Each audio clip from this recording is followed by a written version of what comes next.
All right, good afternoon. Whoops, wait just a moment here. Okay, good afternoon. This is a continuation of the State Water Resources Control Board Administrative Hearings Office, a hearing in the court's reference to the State Water Board in City of Marina versus RMC Lonestar, Monterey County Superior Court number 20 CV 001387. It is March 16, 2023, and it's just after 1 p.m. So I'm not going to ask for appearances again. Everybody appears to be the same as was here this morning. I will note on my end, Nicole Mullen of my staff has joined us, and Mr. Anderson, Skylar Anderson, is out and may be able to join us later. And I think somebody's going to change 775-722-3974 to something else, but I will leave that to Mr. Wooldridge. I think can do that. So, Mr. Lilly, I believe that's Dr. Kincaid's audio. Oh, I see. Maybe we better wait just a minute. It looks like we see Dr. Kincaid on video, but it says, okay, audio, good. Dr. Kincaid, can you hear and just speak so we make sure we can hear you, but go off mute. Yes, can hear you. Yes, sir. Okay, good. All right, so everybody is on board. And then just to recap, when we wrapped up this morning, I directed the parties to, and attorneys and experts to confer regarding what ended up being a list of 6 issues. So I would like if somebody can provide a report on what happened during that conference that we were not involved in and what the resolution of the issues is going forward. So who would like to provide a report?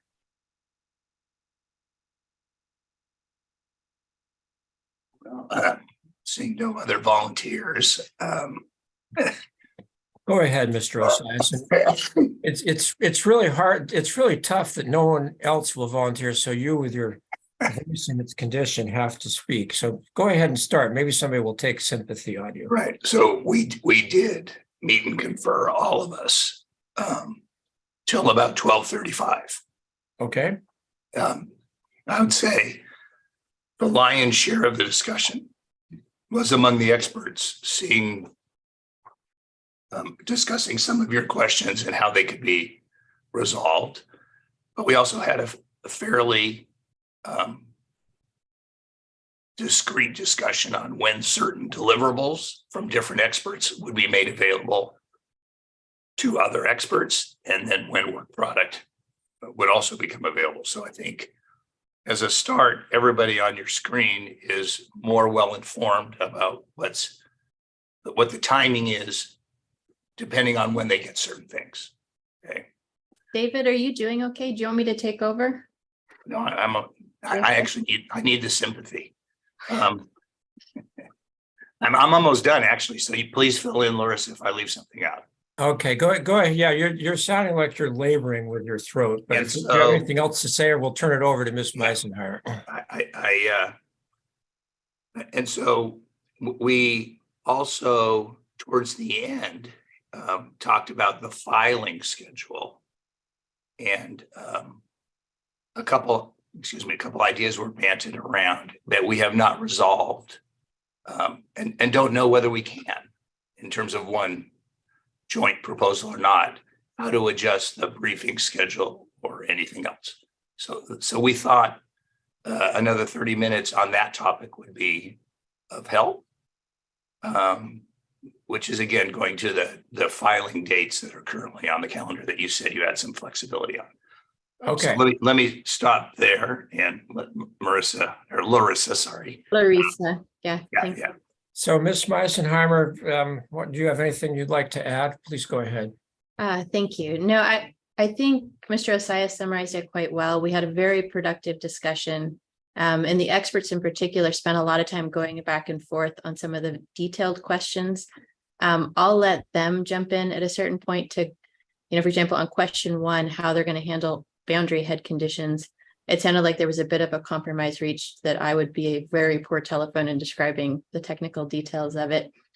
We did land on a discussion of scheduling, and I think there was agreement that the deadlines need to move, although there was some back and forth as to exactly how far they need to move. And as Mr. Osaya said, he had sort of asked us to get back to him with a proposal. We may need a little bit of direction from you. So let me summarize the timing issues. Okay. Mr. Osaya, I think, made a very useful proposal about phasing some things. And after we conferred, what we think makes the most sense is if on April 17th, the parties exchange model files, particularly for their calibrated model. Then on April 24th, the parties would put in all of the direct testimony, as well as provide the information on the scenarios. Okay, slow down just a little. I'm writing this down. Direct testimony, and what did you say regarding the scenarios? And all of the information about the scenarios. So Okay. any additional modeling files that deal with scenarios. Okay, keep going. Thank you. And then on May 8th, the parties would exchange rebuttal testimony. Okay. And the question we had for you, Mr. Lilly, I know you have been very clear with us that the hearing deadlines and the hearing schedule needs to hold. We had originally held 3 weeks in May, the week starting in May 9, and the 2 weeks that follow it. A lot of us still have that held on our calendars, even though I think the AHO released that 3rd week at some point. And so the question we had is whether we could start that week of May 15 instead, and then go that other week that we had previously held. I think that would make it a lot more feasible to both do the rebuttal testimony and have everyone have the opportunity to review and digest it before we start the hearing. Okay. And I feel perhaps overindulgent in saying this, but it's the truth, so I will say it. I am scheduled to leave the country on vacation early the following week. I forget, it's either the 23rd or the 24th. So, and I did make that schedule in conjunction with the hearing schedule. So, and I don't think it's practical to start on May 15 because I'm not comfortable we can finish everything in 5 days, and I really am booked. We're not available the following week. So just so you know, that's why that is set that way. And that is why I scheduled the filing of the closing briefs and so forth, so that you could basically work while I was on vacation. I hate to say that, but that's the reality. Yeah, I am supposed to be working half-time here. And the one thing I found with the state, they're very quick to getting to half pay, but getting down to half hours has been more of a challenge. But anyway, that's my problem, not yours. So, okay. Anyway, anything else you would like to say, Ms. Meisenheimer, on this? I'm certainly will circle back, but anything at this point? I would say, so we have the hearing starting May 9th right now. It may be that even simply pushing it by a couple of days to May 11th, where we'd have, 7 full hearing days at that point, but it would allow a few days for parties to digest the rebuttal testimony before everyone's got to show up and go prime time with it. Okay, and I don't know whether you got this far, but since you're speaking, I will ask you, do you see each witness summarizing his or her direct testimony and going through a whole round and then cross-examination? Or do you see it that each witness can summarize his or her direct and rebuttal testimony, and then we do cross-examination on that, which I think is the way we did it last time, which I think saved us a lot of time. So I don't know, has that issue been discussed? We haven't discussed it, so I can't speak for our whole side. I can tell you it strikes me as being one whole heck of a lot more efficient if we do both direct testimony and rebuttal at the same time. Well, and I think there's a fair amount of overlap between the two. I mean, it's talking about the same model assumptions, same issues regarding model assumptions and so forth. So I think that potentially could work rather than going back and forth. The only So- challenge I see with it, though, I mean, there is, so whichever side goes first, right? They're going to put on their witnesses, they'll do direct, they'll do rebuttal. Information will come out during the other side's testimony. And so whoever goes second is sort of going to have a fuller picture of what they're rebutting when they testify. I don't know how we want to navigate that. I know the last time around there were sort of multiple rounds of people testifying, but that may be an issue. Yes, well, that's possible, although as you know, our goal is for the written proposed testimony to really be quite comprehensive. And cross-examination is really just limited to asking for clarifications and explanations. I mean, to some extent, there can be impeachment and things like that, but the written proposed testimony really is the key for this type of a proceeding. And of course, that's why we have written proposed testimony for rebuttal as well. But I do understand what you're saying. So, okay, anything else any other comments for now? I think that's it on timing. We did reach a number of other agreements that deal with more technical questions you asked that I Okay, think. do you want to summarize those, or would you rather have one of the technical experts summarize them? I think it would be better to have a technical expert summarize them, as unfortunately, I don't think it's as simple as sort of we went with this option. I'm not surprised, and certainly that makes sense. So, Mr. Osias, she was trying to help you. Now your hand went up. So do you want to say something before I start asking the technical experts for questions? I did. I just didn't want there to be a misimpression that what Ms. Meisenheimer was proposing was a joint proposal. It was it was structured along the same lines that had been suggested in terms of dividing up the parts, but the dates have been in 2 out of 3 instances pushed later. Okay, so we got it right about the time the hearing started, and I haven't had a chance to talk to my client about them, and I didn't want you to take that as a joint at the moment anyway. Okay. Well, what I'm probably going to do is, after we're done talking this afternoon, is ask you to hopefully a much shorter meet and confer, maybe just among the attorneys, to see if you can agree to a schedule and then send it to me by email. And if you can't agree, then have counter proposals right. and send that to me by email, of course, with CCs to everyone on the service list. But this is important enough and complex enough. I think, and you may need some time to confer with your clients and your colleagues. So I'm not going to ask you to commit to it now, although it will be soon. I will ask you to send a follow-up email. And the good news is we were within 7 days of each other, just so you didn't think we were miles apart. Which is interesting. We started this proceeding about a year ago, so 7 days, but that's the way it is. Anyway, okay, so is there any of the technical experts who would like to volunteer to give a report on areas of agreement and disagreement regarding the modeling issues we talked about this morning?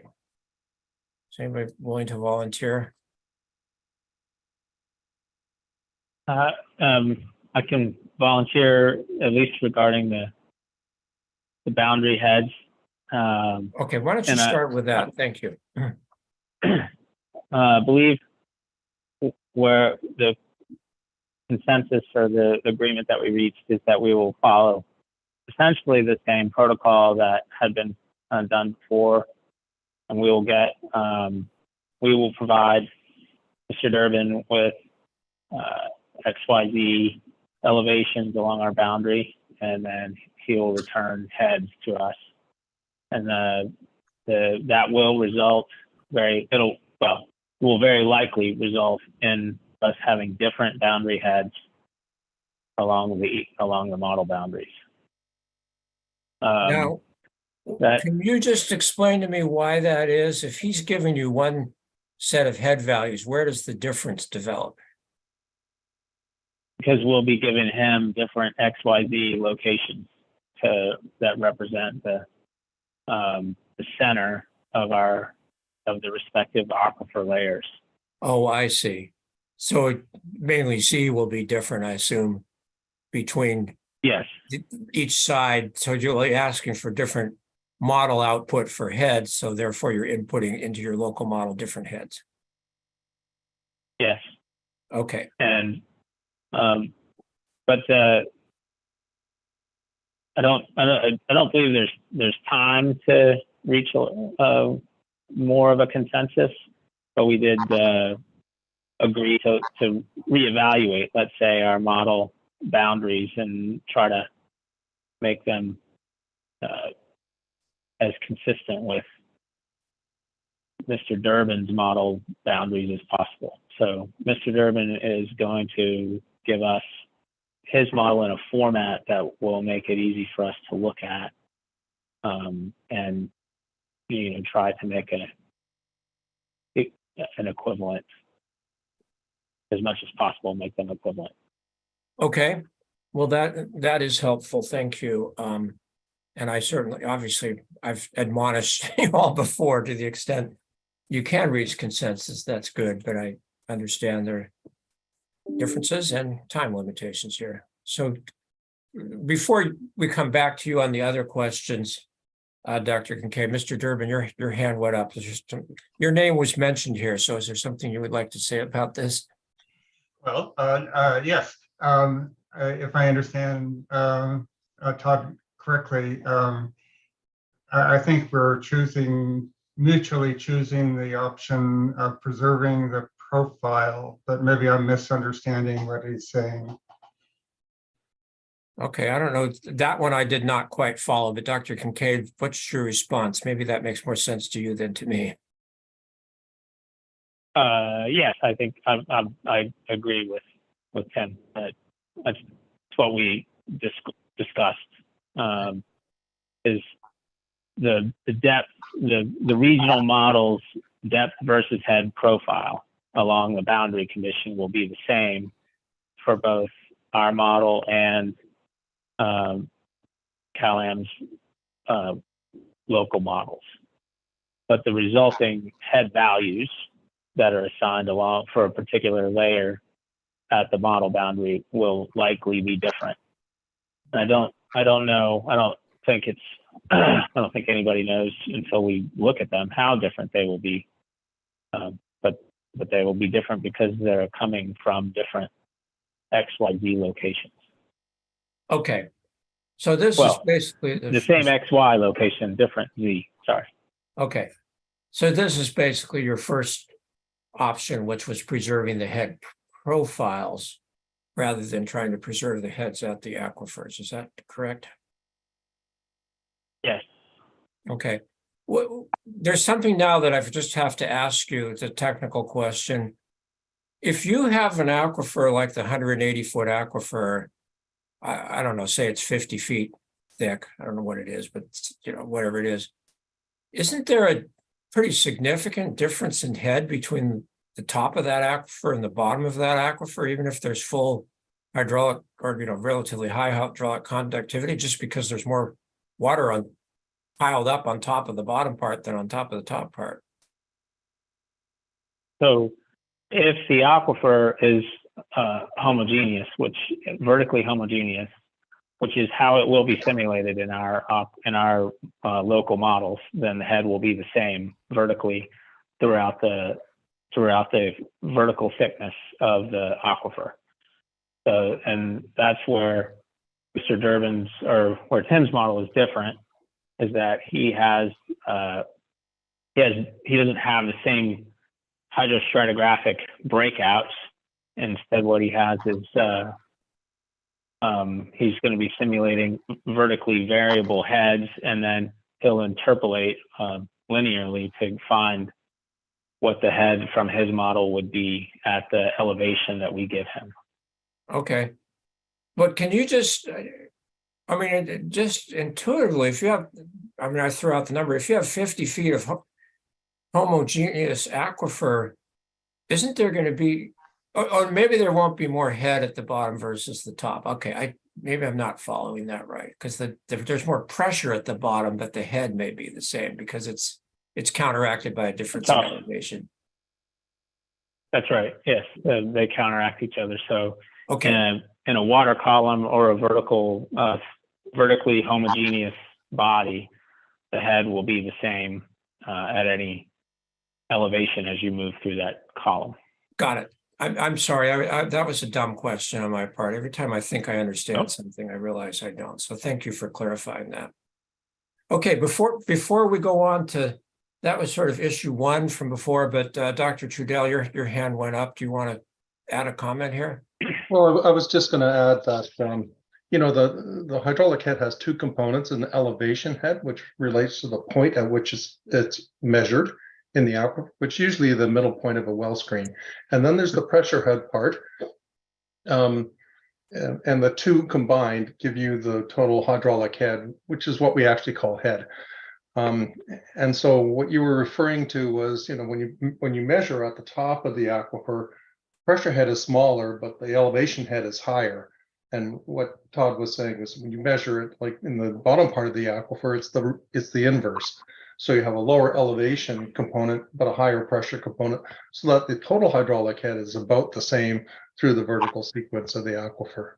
Yes, I now understand that, and I realize my question was sort of a dumb question, but thanks. For Very good clarifying. question, actually. Lots of people don't understand that. Well, I'm trying. Okay, so is it okay with, I'm just gonna go down my list here. And whoever wants to answer can answer. And that's fine. At least you have an approach going forward. And I appreciate, Dr. Kincaid, that you basically will see if there's any possibility for reevaluation, so you have as much consistency as possible. And as I think Mr. Durbin pointed out, and certainly my technical people point out to me during our internal call, whether or not this is a big deal depends on how big the differences are. I mean, if there's a difference of a few feet in heads, it's clearly not as big of a difference as if there's differences of hundreds of feet in heads, just to use kind of two extremes. So that certainly is something worth addressing in your written proposed testimony, as well as whether these are significant differences or not. So with that, I'm going to go on to my question two, which was basically, is it necessary to run the regional model for what we're calling scenarios 2 and 3? That's basically the scenarios with the CalAm pumping, CalAm slant well pumping. And I'll just say, the reason I thought intuitively it was not necessary is that the model results that you submitted during the last round of hearings showed that the changes in heads at the, say roughly 3 to 4 miles inland from the ocean, where the boundary of the local model is, the changes in heads were, I think, almost in all cases less than 1 foot. So again, I understand that was running the local model, and things might be different when you run the regional model with its larger cell sizes. But that's why intuitively I was wondering whether it was necessary to do this. But after discussing this internally with my team, we concluded that Mr. Durbin should run the regional model for the 4 scenarios. If we need to, we can put the table back up, but I think you're all pretty familiar with it. The scenarios 1A, 1B, 1C, and 1D. Clearly, he needs to run the regional model for those 4 scenarios and provide the outputs to the mainly Dr. Kincaid and Dr. Yates, so they can run their regional models based on that. I do agree with Mr. Durbin. I've been around enough models to know it's very dangerous to make assumptions about what models are going to do before you run them. And I think that's what Mr. Durbin said this morning. So I agree with that. And what we thought is it probably makes sense, Mr. Durbin, after you've provided the output files for those 4 scenarios, to Dr. Kincaid and Dr. Ye for you to go back and run the regional model with some of the other scenarios. And probably it makes sense to run the 3A through 3D scenarios because that's the higher level of pumping. And obviously, if they show relatively small changes at the boundary compared to the 1 scenarios, then you don't need to do the 2 scenarios. But it's a check, and it's important check. If the results are there are not significant differences in the regional model output files, then we know it's okay not to input those into the local model. And if there are significant differences, we're going to have to reevaluate a lot of things. So that was sort of our sense for how to go forward on this. Before we get to the lawyers, I've obviously struck a nerve with at least 2 lawyers here, but Mr. Durbin, do you have any comments on that approach? It seemed like that was the best way to address your concern and yet also get the output files for the 4 scenarios to the other experts as soon as possible. No, I think that's a good strategy. Okay, and basically run the what I'm calling the 3A through 3D scenarios as checks on that. If you show big differences there, then we're probably going to all have to kind of step back and see where we are, because that would not be what we were expecting. But nevertheless, I totally agree with you. You should run that to make that check to make sure, because otherwise we'd be making an assumption that it might turn out not to be valid. Okay, so before we go on to my question 3, I'm going to start with you, Ms. Meisenheimer. Your electronic hand went up. What is your comment or question now? And I hope I get this right, Mr. Durbin, but when we had the meeting, we talked about these issues and about running the different scenarios. And what we had agreed upon was that Mr. Durbin would be able to get the calibrated data set, in essence, the first scenario, by March 28, and that he would be able to run the other 12 and provide output on March 29, with the exception of if our Sigma compliance scenario requires some iterations, that might bleed into March 29. Okay, and maybe that was my mistake for jumping ahead and telling you all what I thought before I asked, but you're getting into my next question, number 3, which is the schedule for Mr. Durbin to run the model scenario. So let me just make sure we're done with question 2 before we go to question 3. So Mr. Osias, anything else on this point? No, it was essentially what Ms. Meisenheimer said, but 1A will be the first one done. And then there's a very short delay for all the rest, not a subset of the rest. And then the slowest might be the D scenario because it might be iterative and rather than a set of inputs. And therefore it will take an extra day or so to run the iteration once Mr. Durbin has the target level to try to achieve. But the group just thought that the schedule should and would accommodate all of them, recognizing there's potentially 3 deliverable dates, 1A, everything but column D, if it remains iterative, and then an extra day or so for the iterative scenarios.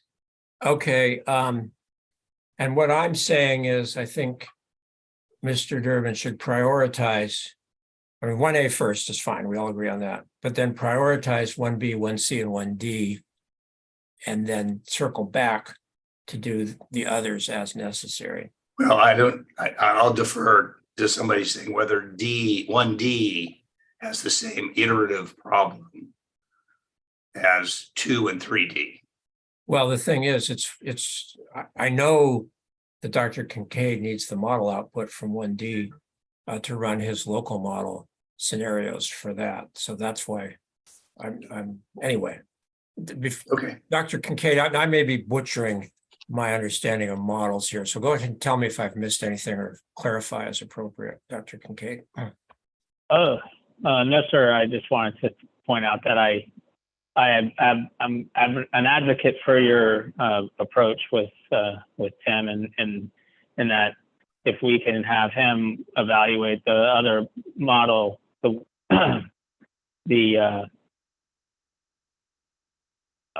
I can't remember the nomenclature now, but the pumping scenarios, the pumping components of the model, the project pumping components of each of the 4 scenarios.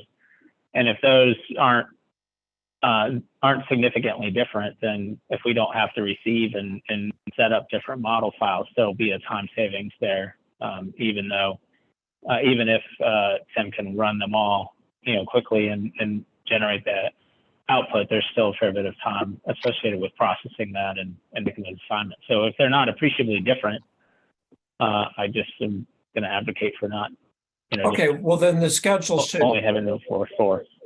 let's have a schedule for when Mr. Durbin provides the output files for scenario 1A.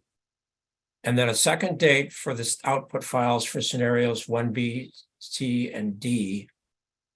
And then a third date for, I'm gonna say 2A through 2D and 3A through 3D. If they're really that simple to run them all, you might as well run them all and provide the output files, and you can all decide whether or not you need to submit testimony about those. But I hadn't realized it was that simple or that quick to do. So that is an important clarification. Okay, so Mr. Burchard, please go ahead. Your hand was up. Yes. Thank you. Dr. Kincaid can probably talk more about this, but scenarios B, C, and D all talk about a calibration adjusted period. And I mean, that's a term that I believe Mr. Leffler had made up, and I don't know where that comes from, and I don't know what that is. The water year 2019 to 2021, I think is pretty straightforward. And then there was some discussion about using that for calibration and then using some different period for some of the other scenarios. But I don't know, and again, Dr. Kincaid can correct me if I'm wrong, I don't know that there's been agreement on what those other scenarios would be. So I'm not sure what we are running or what Mr. Durbin is running. Okay, that's I thought that there was more consensus on that. Dr. Kincaid, do you have a comment on that? Yes, I mean, we had agreed that there would be a second, or the scenario B would correlate to a different earlier water period. But what we haven't gotten a clear determination of exactly what that is. And from my perspective, I think it's important that we make that determination, and then the scenarios are described such that they're consistent with that water year period. So that's all. Okay, well, and we had put the table together, the scenario table, and we had, I think my staff agreed, had assumed that once you had the calibration adjustment period in B, you would use that for C and D. So that's why we put it that way. Seemed like that was what we wanted to do. So I don't know, Mr. Osias, your hand went up again. Yeah, I want to say that Dr. Ye can define what that approach is, and I believe it would be delivered by the 20th. But he might correct me on that too. I don't know, Dr. Ye, do you have anything to say about that? Yes, yeah. So typically, we want develop a long-term average hydrology condition to be used for the predicted scenario. We say that it's calibration adjusted. So that time period, according to DWR and all the Sigma guidelines, typically will be 20, longer than 20 to 25 years. And average precipitation within that time period is about long-term average conditions. And also will start at the end of a dry year cycle. So we will look at the long-term precipitation data, then make a proposal, for that time period, by Monday. Okay. Well, of course, I hope you can all, that's good. I hope somebody's taking notes about all this because there are a lot of different dates and I want somebody to prepare a schedule that we can then put into an order that says what's going to happen by when. So that sounds good. Let me just write that down. Okay, Mr. Wilkins, go ahead. So on this matrix where you have option B where it says 2019-21 calibration adjusted, I think it's important that, and we don't know what the dates are going to be yet, but it's not going to be 2019 to 2021. And so I don't think calibration adjusted is the correct term. Cal-Am may choose to use that secondary option B time period for its scenario C. I don't think we have any intention of using that for our scenario D. I would defer to Dr. Vera Nelson, who's just put up her hand. But the one thing I want to make clear is we have said consistently in our status reports that we don't agree that 2019 to 2021 was not a normal year, and you keep hearing that. And I heard Mr. Loeffler say that this morning we all agreed to that. We have not, and we say that in our status report, and I just want to make it very clear, we do not agree, but I will let Ms. Nelson potentially clarify this further from an expert point of view. Okay, go ahead, Ms. Nelson. Yeah, I just wanted to reiterate that there is not consensus on this issue. And that we think it's likely that from our perspective, we will use the calibration period for our alternative D. If there are some adjustments that, and we'll provide a basis for that. One of the issues, I mean, it becomes a very complicated issue because history is not necessarily current. I think we have enough information to say that the amount of precipitation is very similar to the long-term average, and that the water levels in the upper aquifers are also very similar to the long-term average based on the calibration period. But I believe that if Cal-Am wants to make an argument that an alternative period is that the calibration period does not adequately reflect the long-term average, and that they would like to use an alternative period for their scenarios, then we don't have any problem with that. Okay. I have a problem with that though, because that means that the difference between the C scenarios, and maybe it's okay, but my concern is then the differences between the C scenarios and the D scenarios have two variations, two changes. And that's what I always try to avoid, because then it's hard to isolate what's what. One change would be obviously the calibration period. And then the second would be the assumption for sigma implementation. So I had hoped that between C and D, there would only be the change in the assumptions for sigma implementation and not also the calibration. I mean, I think that's probably pretty clear that if you're changing two different things, then you don't know which one is causing which effects in your changes in model outputs. So that's my concern about that. So I don't know, Mr. Loeffler, go ahead.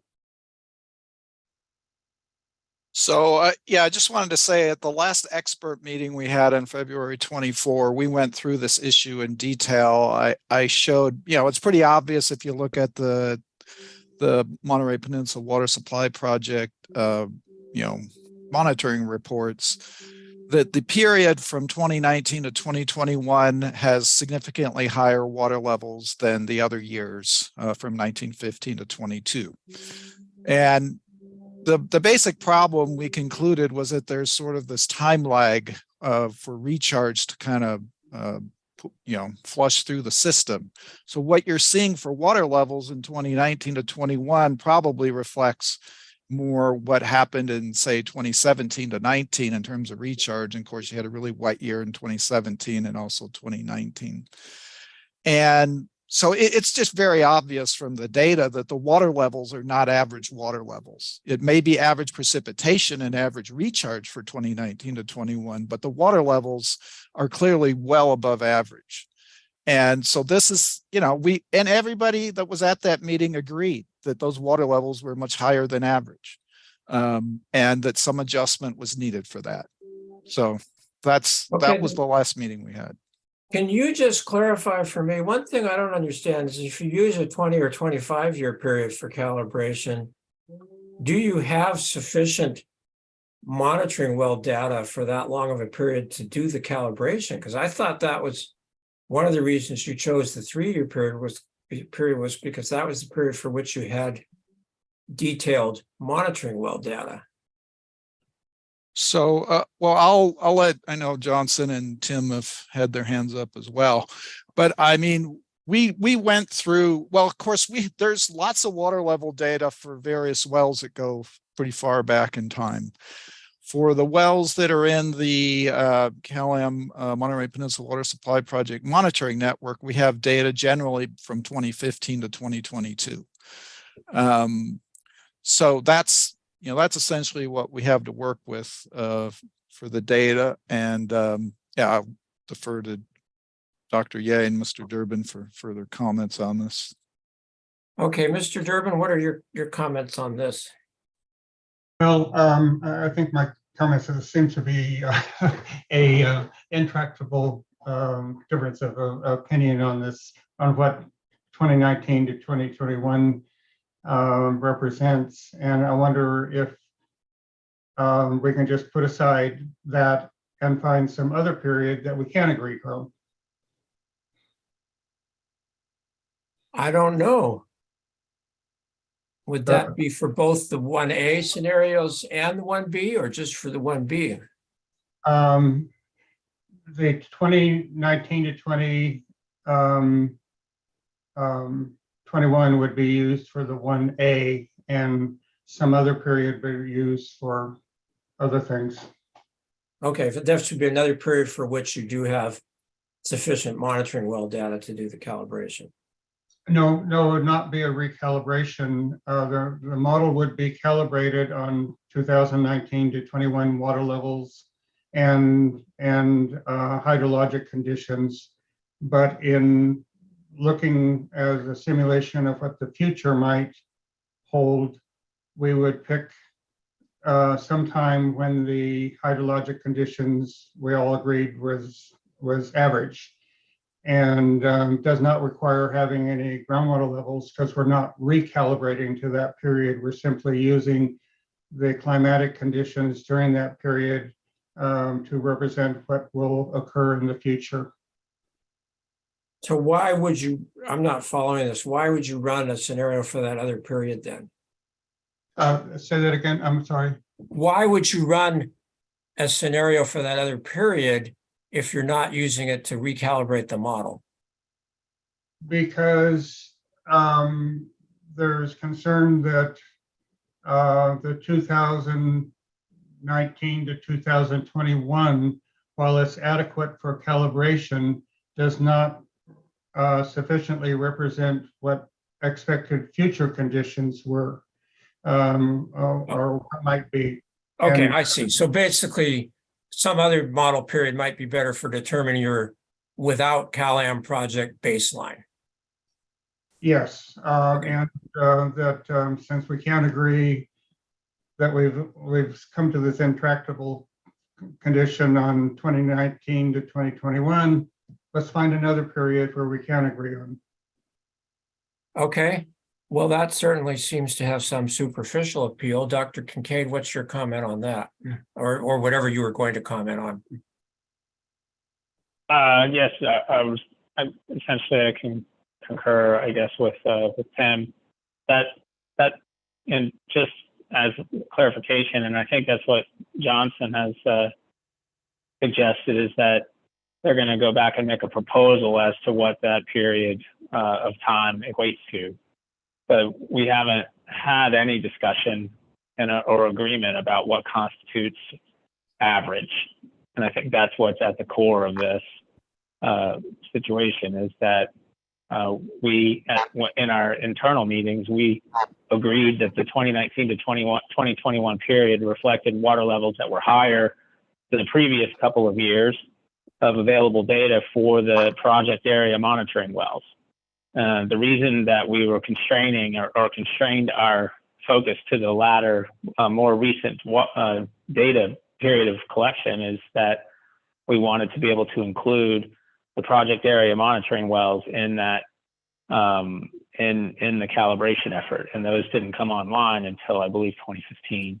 So that was a significant constraint. It eliminated the entire earlier period of record. So Okay.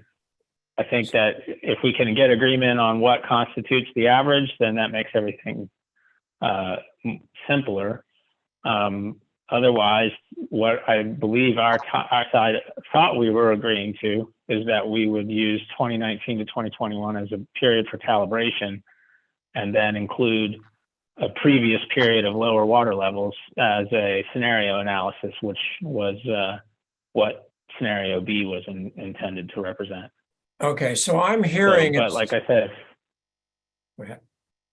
I'm sorry, I'm just saying if we can get agreement as with what Dr. Ye proposes, from their side, then and as Tim points out, that would likely be the best resolution. And I Okay. lost everybody on Zoom, so. No, you were there. We heard you. And you're back. So basically then we would relabel option B in our table instead of saying water year 2019 to 2021 calibration adjusted. We'd have whatever the water years are that the parties agree to and no sigma implementation. And basically that would be not a calibration run, but what I'm going to call a baseline without project run. And then you go from there to determine the project effect, the CalAm slant well pumping project effects. So I think I understand that, and that certainly if you can agree on a period, what I'm going to call for the baseline, I'll just call it for the scenario B. So, if you can agree on a period, water year period for that, then that would be valuable. And then I would hope, maybe this may be naive or not, but I would be hoping then you could use that same water year period for option C and D. Is there any issue with that? I don't believe so, sir. If we can reach agreement on what constitutes average, then I think that would be reasonable. Yeah. Okay. Anybody else? Oh, Mr. Durbin, go ahead. I just said I agree with what Todd just said. Okay, so that's certainly, please try very hard to do that. And if then to the extent I was confused and used calibration adjusted when I should have used something about different periods, I apologize. Again, that's just reflecting my lack of understanding of this. And I appreciate you all clarifying that. So ideally then B, C, and D, we would delete calibration adjusted from the title. We would just have whatever the water years are for those, and that would be it. And that would be good. So, okay, so Ms. Meisenheimer, go ahead.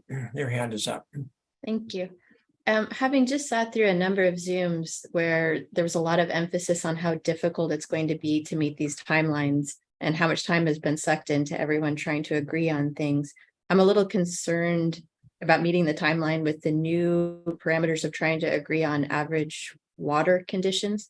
And so the question I have is, in order to keep to this schedule, Mr. Durbin, where you would have the output around, March 28, March 29, by what point do folks need to actually agree on this sort of new water year parameters? And how much new work is this requiring to figure out sort of the calibration well data set? Can you answer that question, Mr. Durbin? I think I understood it. Yes. During our breakout, we developed a somewhat detailed schedule of when various work products are due. And to get things done, there actually are two-way exchanges of information that have to occur, or actually three ways between myself and Todd and Johnson. And so for me to meet the schedule for getting the scenarios simulations done, I need these scenario issues resolved by the middle of next week. That includes what years are going to be used for the scenarios, and also what are the particular specifications of for the scenario with regard to things like pumping, background pumping rates, or other future conditions that we would include in this scenario. Those are the specifications for the Sigma implementation scenarios. Correct. Okay, so that's step one. You said 3. So then if you got that by mid next week, I'm going to just put down March 22nd. That's sort of the middle of that is the middle of next week. And then what's step 2? Step 2 is for me to run scenario 1A and to have it very available Monday morning, the 27th. Okay. And then the other scenarios, except for the other B and C scenarios, NA scenarios, to complete those on the 28th, and to complete the D scenarios on the 29th. Okay. So when you say the B, you mean 1A, 1B, 1C, and 2B, 2C, and 3B, 3C? Correct. Okay, well, if that's the way you're going to do it, then I'm not going to argue with that. It's good enough. It's only 1 day difference anyway. Okay, so scenario 1A, you would have the outputs to everyone on March 27, 1B, 1C, 2B, 2C, 3B, 3C, March 28, and then 1D, 2D, 3D, March 29. Is that correct? That is correct. Okay, we're getting some framework worked out here. That's good. Okay, so Ms. Nelson, go ahead. Your hand went up, your electronic hand. Yeah, I just wanted to clarify and make sure I was understanding what we're running for 1B with regard to extraction. I'm assuming that what we're talking about is a long-term average for the hydrologic period, but that the extraction that we're simulating is the same as the calibration period. I just want to ask the question, which would be reflective of current extraction with no CalAm pumping. Is that correct? Yeah, I think that's the proper way to do it, is to use the current pumping because that's the best we have that's reflective of the future. And Yes. so what you would be thinking, Tim, is that the calibration period, which is pretty current, would be the same pumping that we're seeing during the calibration period. Is that correct? Correct, yes. Mhm. Yeah, it's Thank just you. going to be a longer simulation period for the changes in precip. Correct. I just wanted to make sure I was understanding No, it. and that- that's a good question, and I'm glad that there's agreement. So thank you for that clarification. I might, if I could mention that with respect to these scenarios and what are average conditions, what the models see, we're going to use, we've decided or agreed on the pumping. Now the only question is the recharge. And the recharge, where we would be looking for some period where the recharge was reasonably average to long-term conditions. And that does create a little complication in that the recharge in part is dependent on earlier pumping that was different. So we're limited to not going too far back in time to find this average condition because of this constraint. Is the problem with earlier pumping that there's rejected recharge if the groundwater levels are higher? Is that? No, just different crops Oh, and things like that. Different acreages of crops and okay. All right. Well, I have to defer to all of you to try to work this out. I think I'm glad that there seems to be agreement that for the scenario 1B, you'll use the current extraction rates, and of course, no CalAm pumping. But I hope you can, and some longer term period to encapsulate the variations in precipitation. And it sounds like you also have to determine for the appropriate longer term period potential variations in recharge. Did I get that right, Mr. Durbin? yes. A thought I just had, and because we're going to have the same pumping, and regardless of what period we pick to represent long-term weather or climate conditions, we're going to have different recharge because we have different calculations that we versus Vera and her team are using. So, and I was just thinking, maybe it doesn't really matter what period is done. Well, maybe no. We should pick the same year, even though we're using different calculations. We should have the same inputs to the calculations. You should. Yes. Okay, I have to implore you all to try to reach agreement on that. I think we've made some progress here, and I certainly understand it better. I think this does address the issue. It sounds like there was a fair amount of disagreement to, I'll just say, adjusting the 2019-2021 groundwater level data, because there's some dispute as to whether or not they should be adjusted at all, and if so, how much. But it sounds like this other approach to use some longer scenario for the baseline scenarios, what we're calling the option B scenarios, makes sense. Sounds like there's agreement in trying to determine that long-term period, and that you use current levels of pumping, and of course the variations in precipitation that would happen over that time, and you have to still work out whether or not there's going to be issues with the variations in resulting recharge because of the difference in cropping patterns. But we're not going to resolve that now, but please see if you can reach some agreement on that. Remember, these are just the inputs into the local model. So hopefully, even if there's some variations, it's not going to have a huge effect on what we're ultimately looking at here. So Mr. Wilkins, go ahead. And just in terms of the process for that, I think I heard Dr. Ye say he was going to provide a proposed period to us on Monday, or to someone on Monday. And I just want to make sure I have that right. I wrote that down too. Dr. Ye is going to review the data and make a proposal by Monday. And then the hope is, or the plan is, for the parties to reach consensus and provide Mr. Durbin the information he needs to run the scenarios by Wednesday, March 22nd.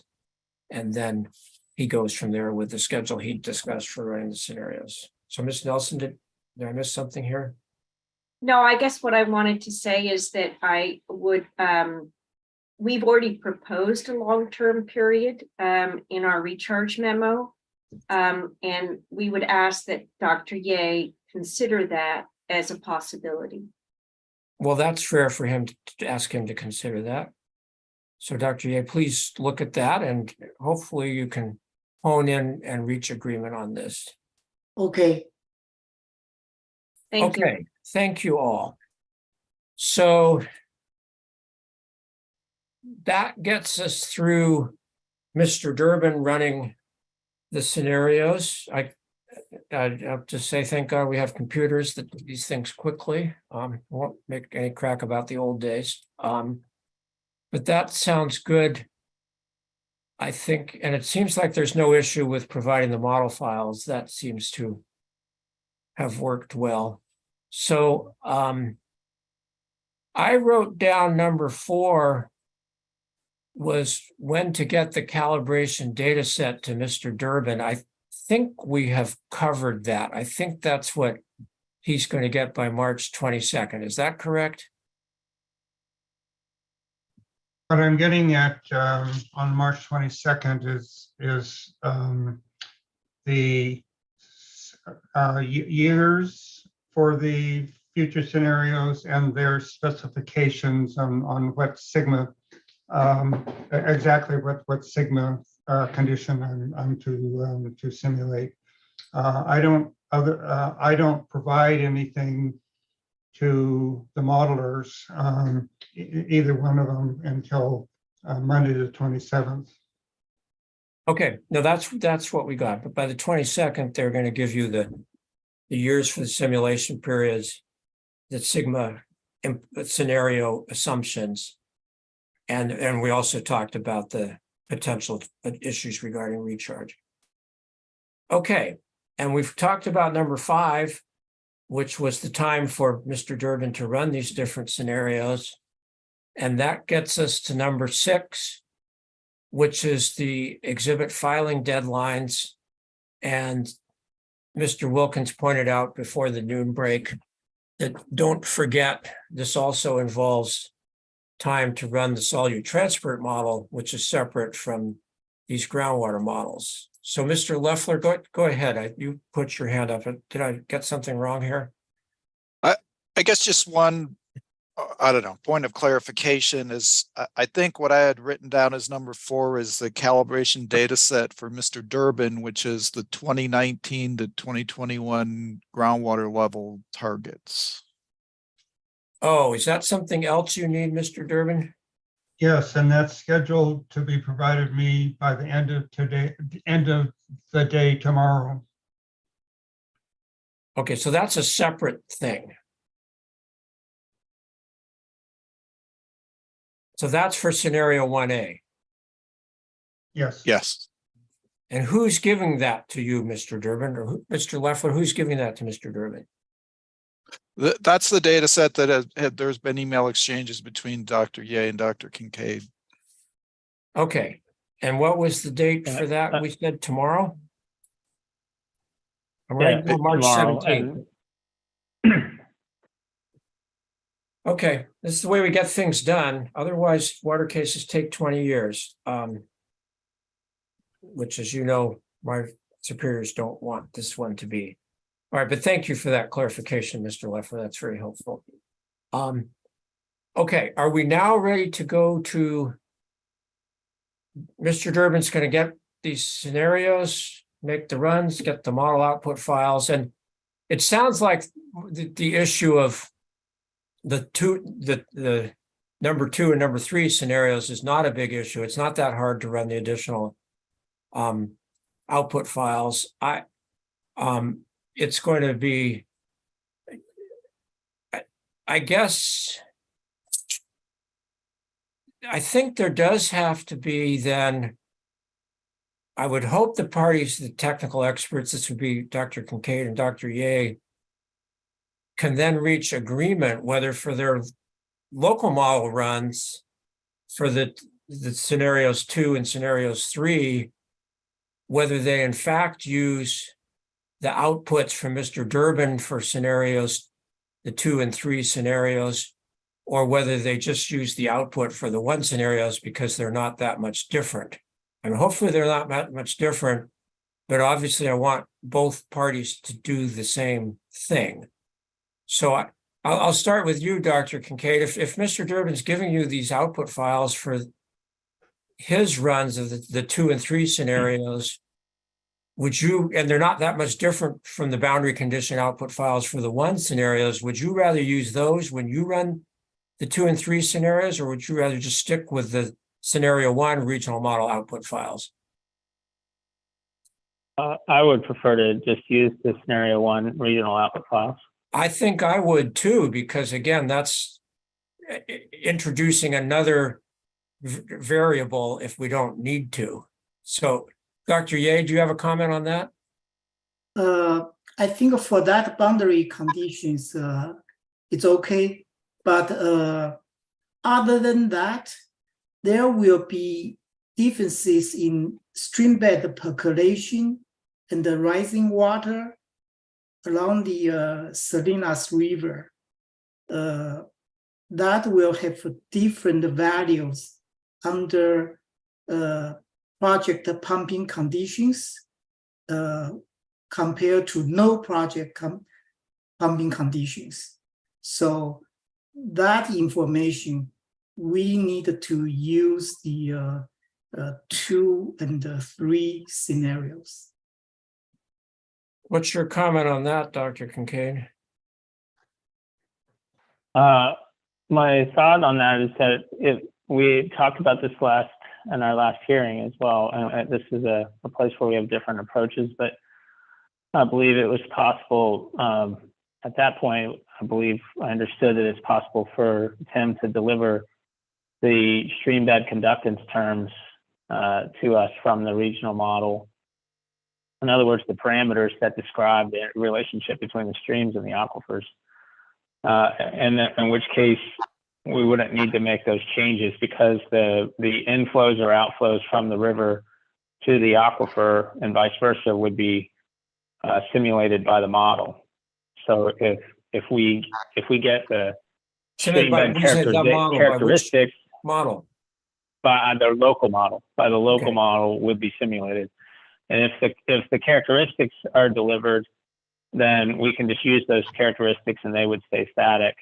If we, on the other hand, we're prescribing in the local model the inflows and outflows that are simulated by the regional model, then of course we would need to have those come from the regional model. So I believe that is a point of different approaches on our parts. I would prefer to get the characteristics and allow the local model to render the simulation. So, and I believe Dr. Ye prefers to take as much as possible from the regional model. I don't know, Mr. Durbin, do you have a comment on that? Your hand is up. Just in general, it can be done either way, and with equal results. In the way that Dr. Kincaid is describing, we would provide the stream flow at the local model boundary, eastern boundary, the Salinas River stream flow, and the stream bed characteristics, and he would input those into his model to actually simulate the stream aquifer interaction. Dr. Ye, I think, has chosen to just take the stream infiltration rates calculated by the regional model and then input that into the local model, and either is fine. Okay, well, I'll just say this is me not knowing very much, but just from my point of view, I think Dr. Kincaid's approach seems better to me, because then, again, the only variations then between the 1 scenarios and the 2 and 3 scenarios, each for the same letter, is the Cal-Am pumping. We're using the exact same, we're using everything the same from the regional model, and the local model then reflects all the variations due to the Cal-Am pumping. Where the other way around, I'm just concerned that we're sort of mixing then some of the Cal-Am pumping is input into the regional model and the rest is input into the local model. And I just, again, that seems like there's more risk for variability there. So unless Dr. Ye, you have a very strong opinion about this, I think the way Mr. Durbin has described and Dr. Kincaid has described, makes sense. I mean, the one thing is I absolutely want you to both use the same approach here, because that's, and you know why. So I don't know, Dr. Yates, do you have a strong feeling about this, or do you think we can make peace on this way? So I'm not quite sure Dr. Kincaid's approach, but right now, to simulate the streambed population and the rising water of a Salinas River, we use the results from the regional model. And the regional model was calibrated to the gauging station runoff. So we took that advantages. We don't need, do additional calibration. Okay, and Sounds like, go ahead. I was going to say, I'm fine if you do that for scenario 1. I just don't want you to change that for scenarios 2 and 3. Well, because scenario 2 and 3, we know under project conditions, there will be induced additional river recharge. So that recharge is different from no project pumping condition. So that's why we have to, add additional streambed population. So if you look at the hydrofocus model, that even superposition model, they add river recharge when they run the project scenario. Well, and Dr. Kincaid saying that, he's just saying you can do that with your local model rather than changing the river recharge rate in the regional model. Right. Then, so I think then he's going to use a different package to simulate that the river recharge.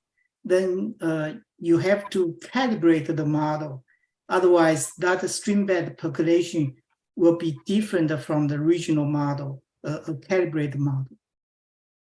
Okay, Dr. Kincaid, what's your comment on that one? Just that the conductance terms would come from the regional model. The parameterization for the streams would come from the calibrated regional model. And so I wouldn't be, well, two things. That I wouldn't be attempting to calibrate the model to out or stream flow gains and losses. And then also, I don't believe, though I'm sure Tim can correct me if I'm wrong, but I don't believe there are any gauges that far downstream. So the model's not directly calibrated at the bottom end of the watershed. So I think that by taking the stream characteristics, for lack of the parameters that define the interaction between the river and the aquifer, we would be in effect taking everything. We would be accounting for the calibrations of stream flow gains and losses down there to the extent that it was done in the regional model. Okay, so Dr. Ye, it sounds like you have looks like you have a response. Go ahead.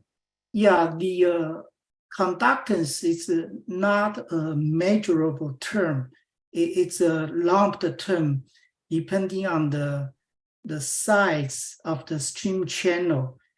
So right now we handle two different, one is a regional model, finite element. The other is the local model with model cell size of 200 feet by 200 feet. So that conductance, you cannot take the conductance from the regional model for a local model.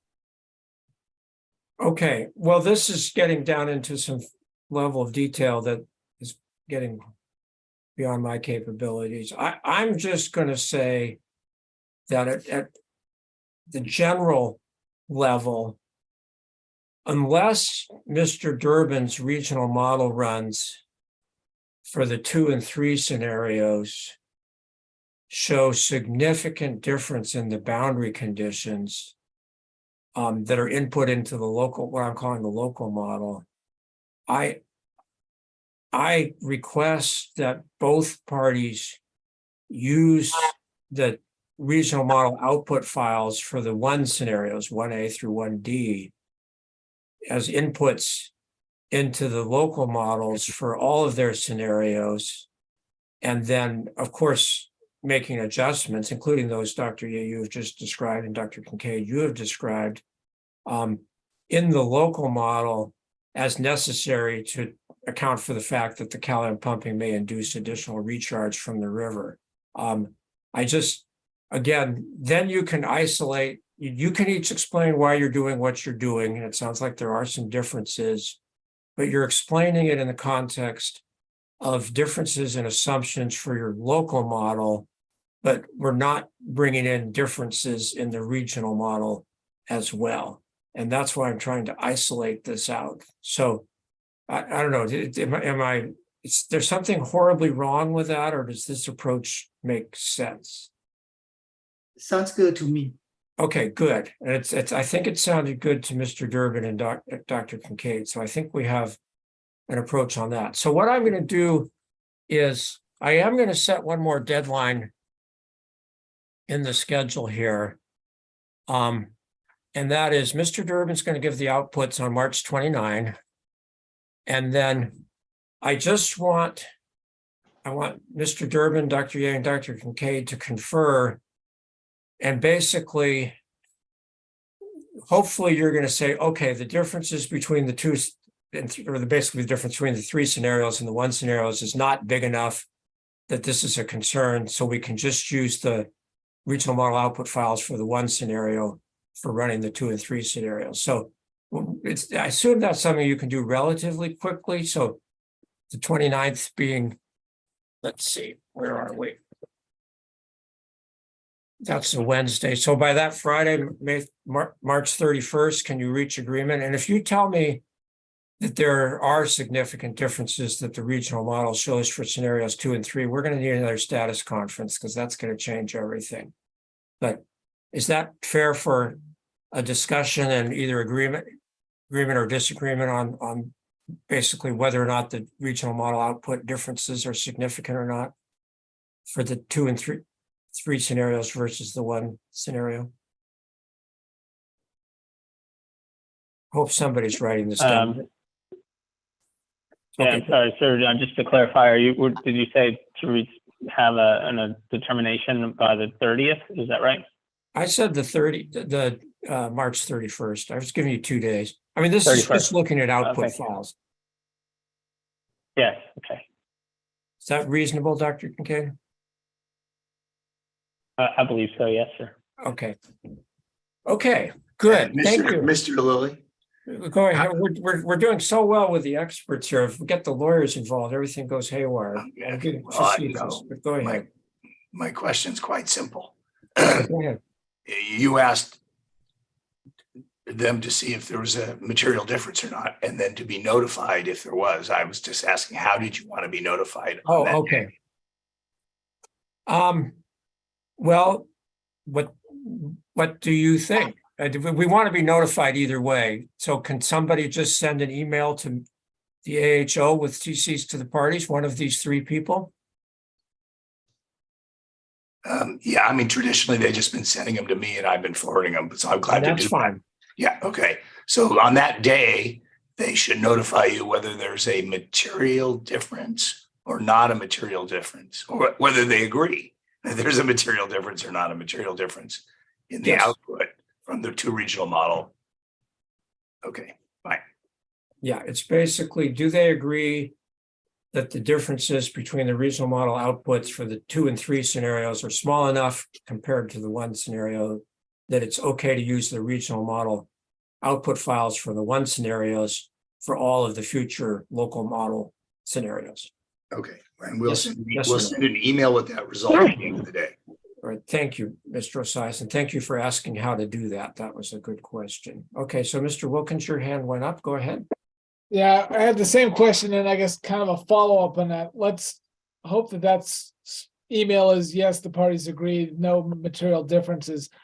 But let's say we have to send the other email. We're on a very tight schedule here, as you know, and we don't know how tight yet. I assume at that point we continue to roll along. I heard you say at that point we'll need a status conference because we'll need to reevaluate things. And I was wondering if you're going to set something now as a backup, if that's the case, or we just plug along until you tell us something. And this was hoping to get a little clarification there. Okay.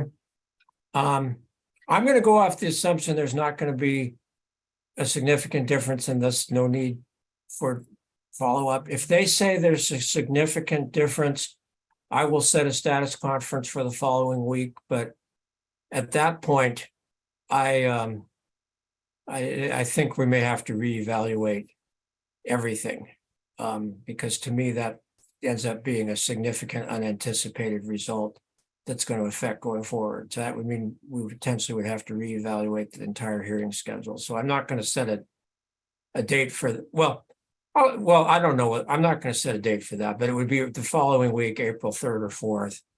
We'd have a status conference to discuss, I'll say, whether or not we can continue to go forward. So to answer your question, Mr. Wilkins, the assumption is you're still going forward, but I would have a status conference promptly so I could get your input from all of you as to whether or not we need to change course. Is that a fair way to go forward on that? Or I don't know whether it's fair, but is that understandable what I'm saying to do? Yes, thank you. Okay, you don't need to agree if it's fair or not. That's okay. So I would probably say April 3rd or 4th status conference to discuss where to proceed. If there's a problem, if there are significant differences,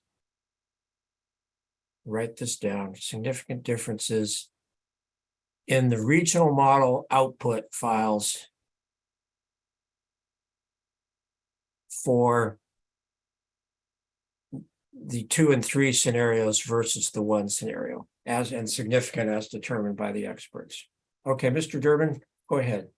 Yes, with respect to this question, we may be able, if there's agreement, get an early answer to it by going to the 2022 version of the regional model and examining what's happening on the boundaries and comparing with and without project. And that's something that could be done next week. Okay, well, thank you. That's useful. So why don't you're going to be able to run that model because you're not going to have the other things to start running yet. So you have some free time, I take it. So why don't you do that and then just share that with Dr. Ye and Dr. Kincaid. Yeah. And if the three of you can reach agreement, then let Mr. Osias know and he'll send an email to me and we'll basically know that issue's off the table. And having that resolved early would be valuable. Right. It does not involve rerunning. It just involves extracting information from existing runs. Okay, so here we are at March 16th. So what's a reasonable time frame for you to do that, Mr. Durbin? Confer with. Have it available on the 21st. Okay, so this is another date. And is this pretty likely that you're gonna, I guess, yeah, so you should give us a report, yes or no, either way, so we know where we're coming from.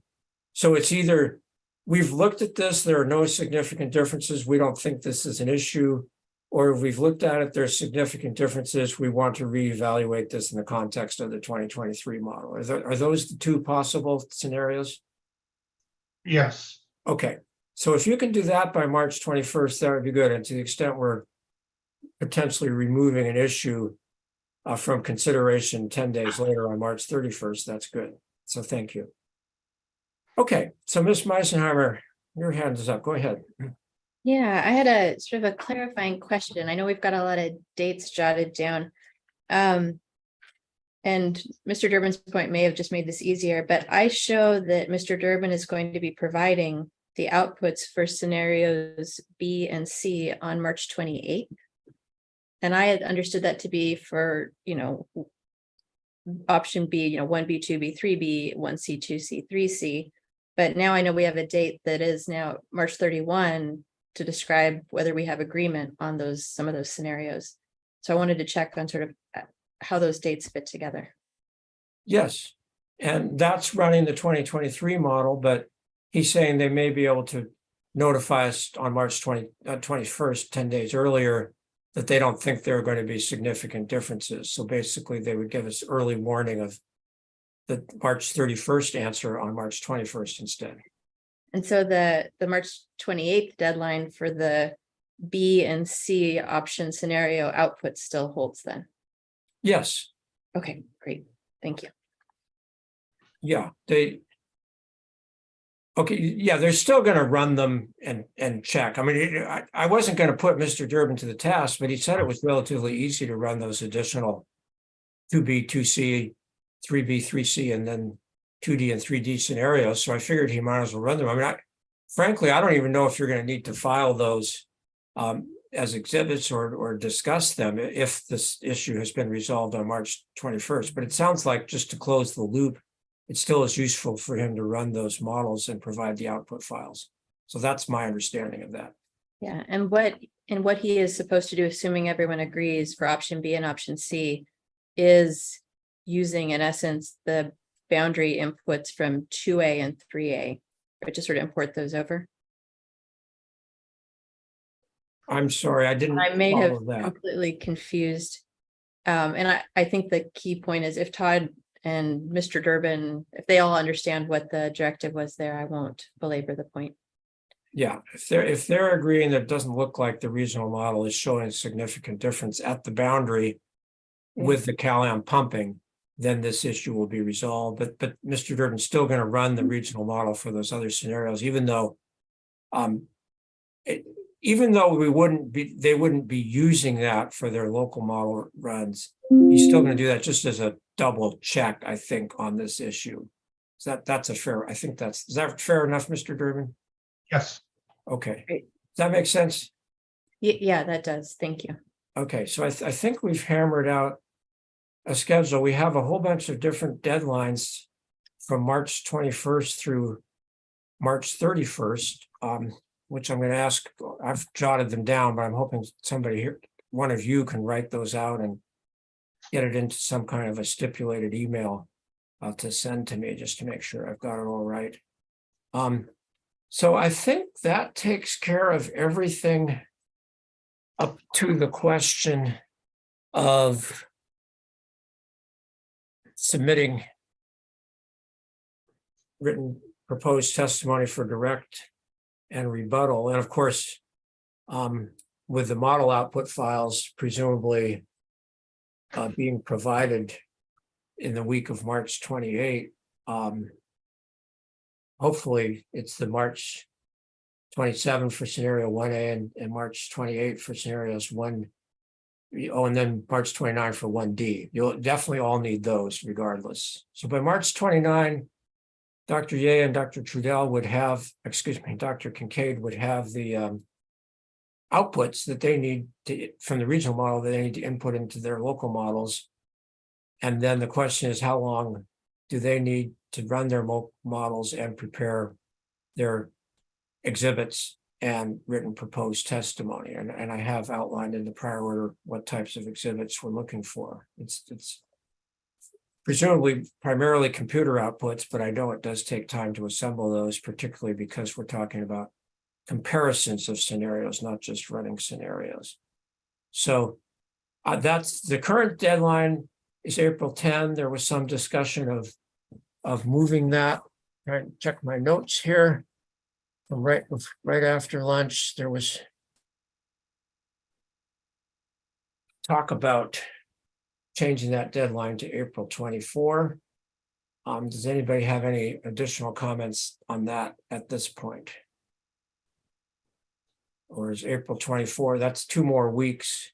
That basically means from when the urban output files all are provided on March 29th, it's 1, 2, 3, 3.5 weeks to do all the local model runs and prepare exhibits and testimony. So is that? I think the, excuse me, the proposal from Ms. Meisenheimer was that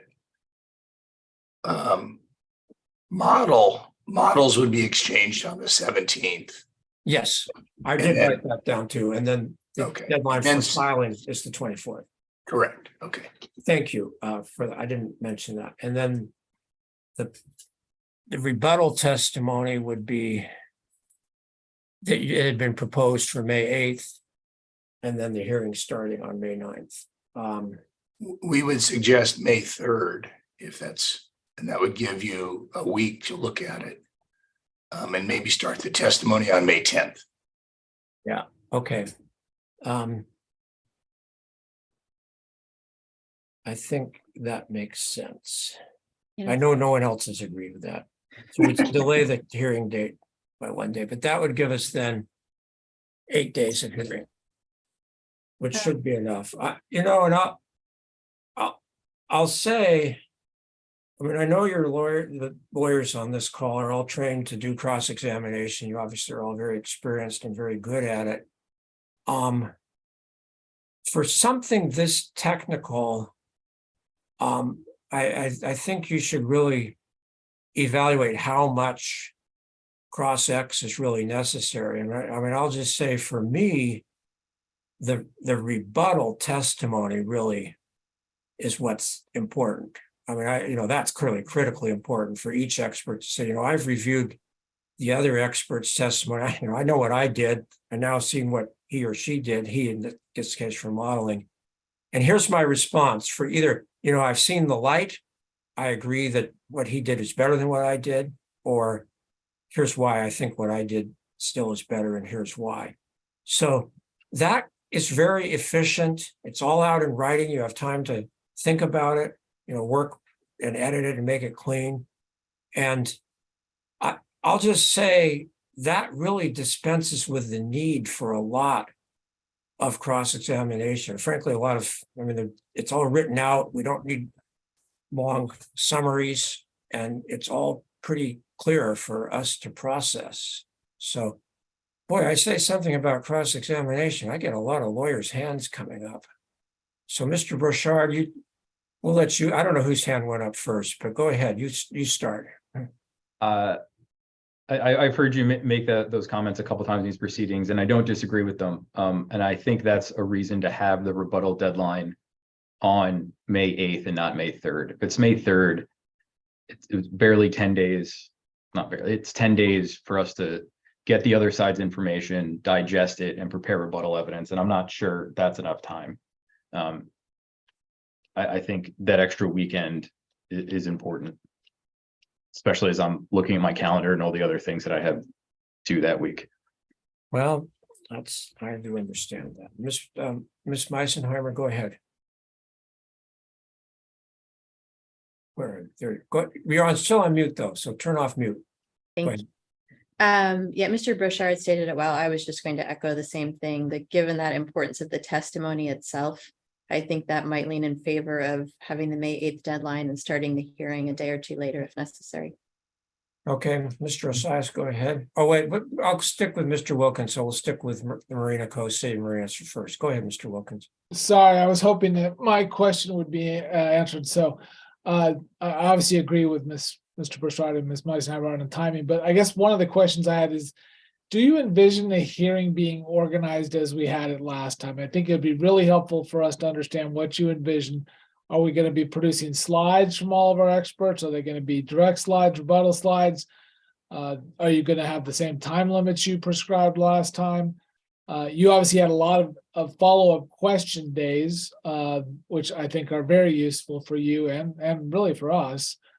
So I just wanted to get a sense for how you thought this hearing would go, if you thought it was basically going to be a repeat of what we've done before, or you envision something different, because obviously it's your hearing, and we will prepare for it as you want us to. Okay, well, good questions. So the answer is, I really strongly encourage the technical experts to prepare slides. It really makes it easier for you for the experts to summarize your testimony. I realize it's some additional burden, but I think, once you've written out your testimony, you can kind of copy the highlight and paste the highlights into your slides. So I do that. I haven't come up with exact timelines, but yes, I expect them to be similar to what we've had before. I mean, you know, we can read, we will read the written testimony. So the slides really should just be summary points, and then cross-examination also will be hopefully fairly focused. So I guess my feeling would be, I'll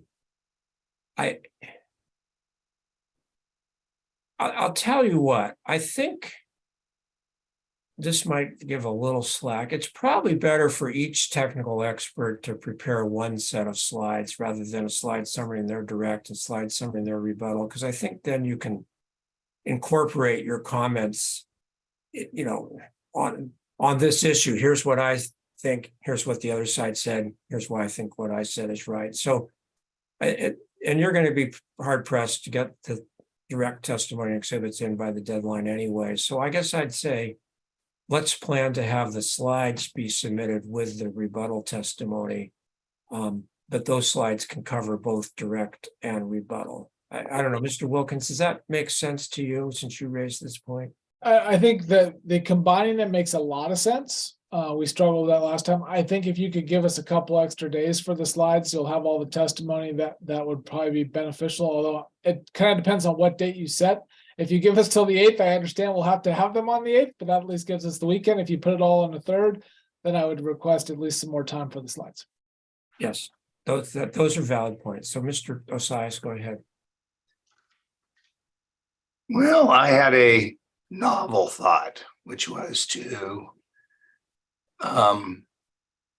focus on your idea that these experts are here to explain and defend, in a sense, their professional opinions on these technical matters.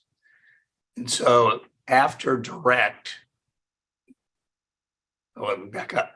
After their testimony, which will be a summary, it sounds like, of both direct and rebuttal, perhaps your questions should go first before cross, so that to the extent you or your staff have not understood or have follow-up questions, they can be heard. Then cross could obviously build on that if they don't think the answers were sufficient. And I wouldn't limit it to technical cross. It would just be the other side, obviously, being a little less suggestive to the answers. And then redirect, not so limited to redirect, but again, follow up on your and the original testimony to make sure everybody got their full opinions out. That might make things, I haven't asked for, well, I will just ask. Does anybody from Marina Coast or City Marina want to respond to that? I don't know whether I agree. It puts me on the spot, but that might be okay. Does anybody want to respond? Mr. Brochard, Mr. Wilkins, or Ms. Meisenheimer, any comments on that idea? Oh, Or Mr. go ahead, Spalding? Mr. Bishop. Yeah, I don't know if I agree or disagree with it. I mean, I batted around the same idea as Mr. Osias. Either the AHO asks the questions first and narrows what we do for cross. I don't know if it would or not. Or the cross goes first and maybe we cover some of the areas that the HO is going to cover and that they don't have to cover it. I'm not sure that it makes all that much difference. I think one of my questions would be, what is the schedule? Do we know what the schedule is going to look like? Is one party going to put on their opening and then we'll go into cross or AHO and then the other side comes in next week? Or are we going to have everybody do their opening and then we'll start cross on somebody? First of all, as far as whether the attorneys do cross first or I do cross first, I'm going to have to think about that. I understand the efficiencies in the narrowing, but the other side of that, the flip side, as we say metaphorically, is you all know these issues a lot better than I do, so you may be able to make more sensible and probing cross-examination questions than I can. I'm not sure. So we'll go back and forth or we'll decide what to do about that.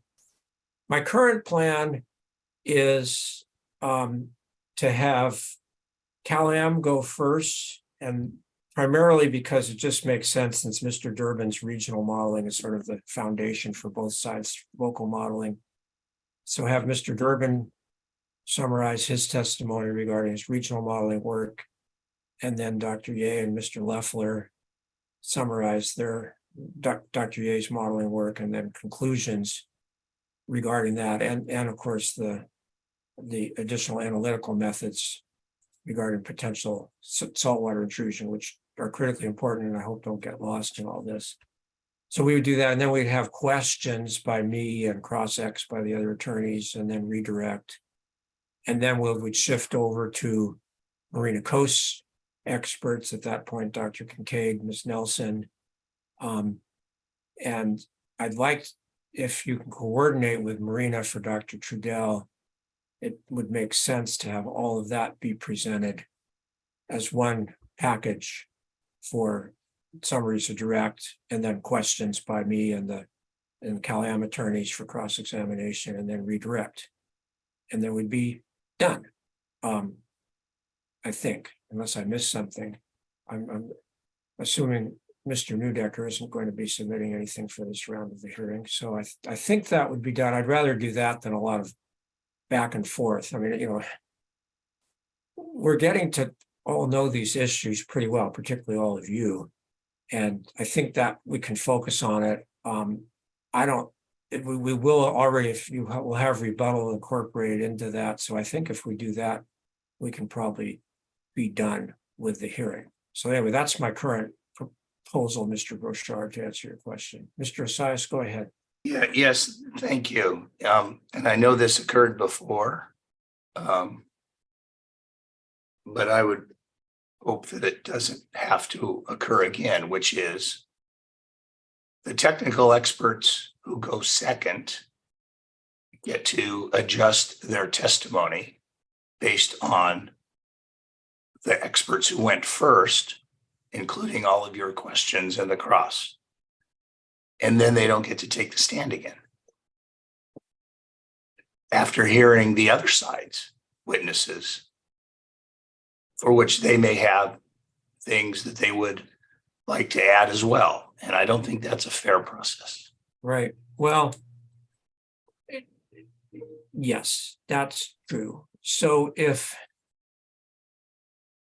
again, a lot of that concern, Mr. Asias, is ameliorated by the fact that, and just referring to Cal-Am's experts, you will have, they and you will have had the opportunity to read all of the materials that have been submitted by Marina Coast and City Marina's experts. So the only reason that concern really comes up is if some new information, topics, or perhaps nuances come up during my questioning or the cross-examination.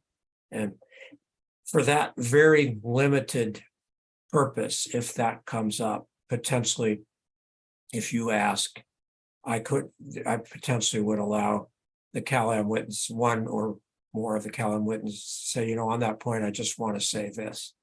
But I think that can be quite focused at that point, but I think that would address your concern. And we wouldn't need to, that wouldn't need to be submitted in writing or anything at that point. It's just saying it. And of course, then if Marina Coast says, well, you know, now that he said that, I want to say this. I will allow that within limits, but I mean, you can understand, otherwise this will just go back and forth forever. And I don't want that, but I want to be complete, but to reach closure. So does that make sense, Mr. Asias? Does that sound okay to you? Yes, I experienced, as you know, two witnesses who had new information that came out on, you know, that wasn't in any of the writings. So it, and then our folks wanted to address it. Okay, well, yeah, and we finished the last round. So, but let's have that as a possibility if necessary to address that concern. So that would be potential. I don't even know whether I call it rebuttal or sur rebuttal at that point. Potential additional comments, if particularly for Cal-Am's witnesses, if they have to go first. So I would allow that. We'd probably just go right into that. without any additional. Of course, you know, I would suggest that maybe it's fair this time we flip the sequence. Yeah, I don't think I'm going to do that because as I say, with Mr. Durbin's work really being a foundation, I think that really does have to go first. For me to follow this logically. So that's why I'm planning to do it that way. Just because his modeling work is a foundation for both sides, the additional experts going from there. And then that was my last comment, if I could, and that is from today, especially, I think everyone's gleaned a lot more about how the new local models are building off of the regional model. So perhaps all of the direct, cross, and questions regarding the regional model should complete before we move on to the local models.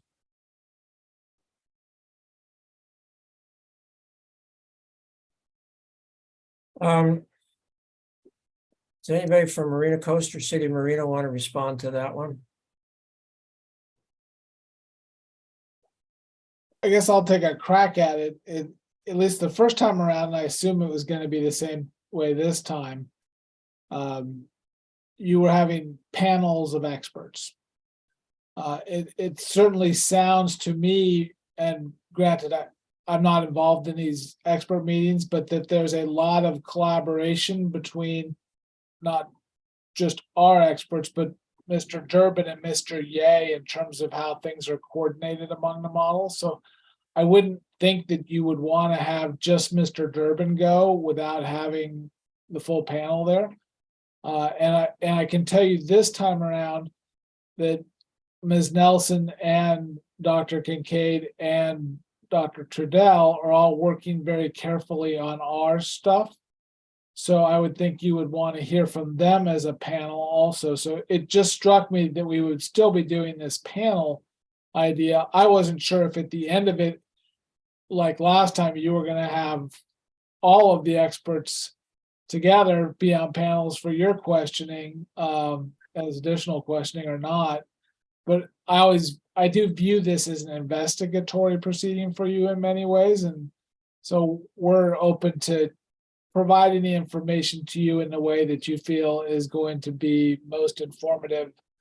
But yeah, I assume that there would be panels because we may ask a question about the regional model and that will come from Dr. Ye, the information for that, or vice versa.